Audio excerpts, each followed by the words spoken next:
My name is Amin. I was born in St. Petersburg, Florida in 1973. I was actually sentenced to 3 life sentences in federal prison for a nonviolent juvenile drug offense.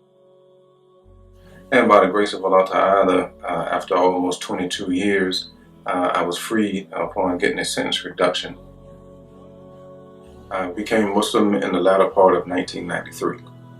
So at this time, I've been Muslim for over 20 years. I actually became Muslim while incarcerated when I was in a federal penitentiary in Atlanta.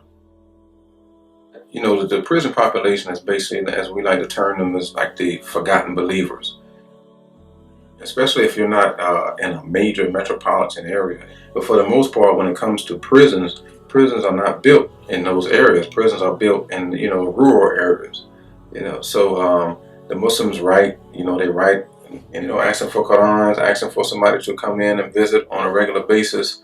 And, a lot of times they get no reply, especially the women, especially the women in the women's prison. They get no reply, So, when you're writing and you get no response, at the same time, you see this person from this community, all these people from these other communities, and they're coming in on a regular basis. But you have the Muslims, it's like slim to none, So you definitely feel like that. They say out of sight, out of mind. It's almost like being buried alive,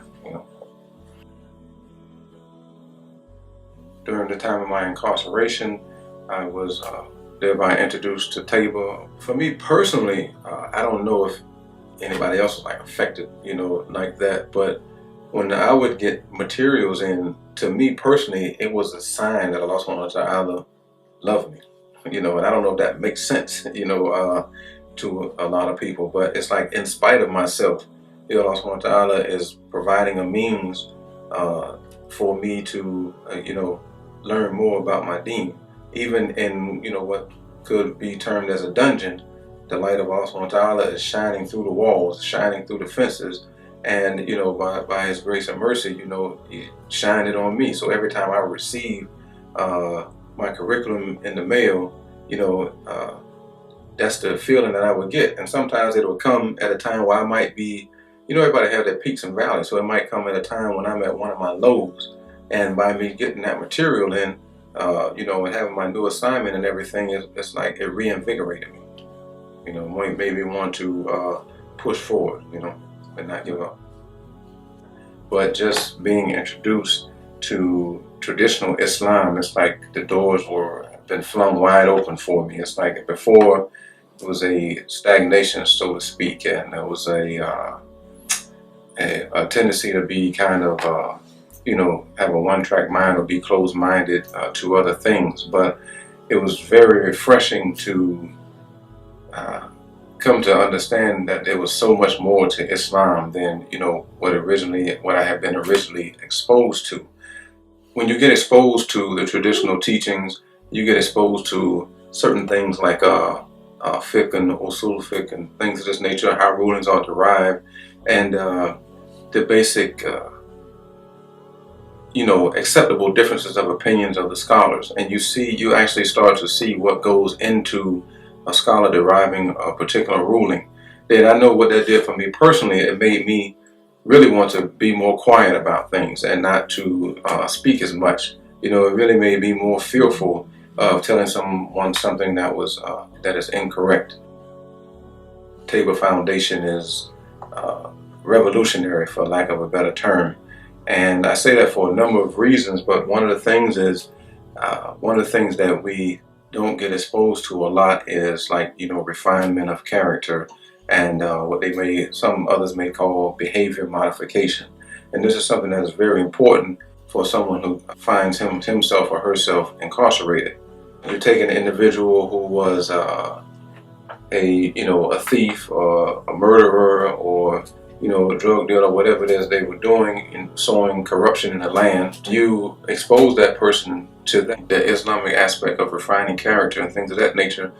So now if you can imagine an individual who was a liability to his or her own community, and then you take them through that process learning the essentials, learning what we call the fard ayn, those necessary things about deen, and helping that person to refine himself or herself. Now you put these people back out into society, and the world is better for it as a concern, but the Muslim is also concerned about his or her surroundings, wherever he or she is at.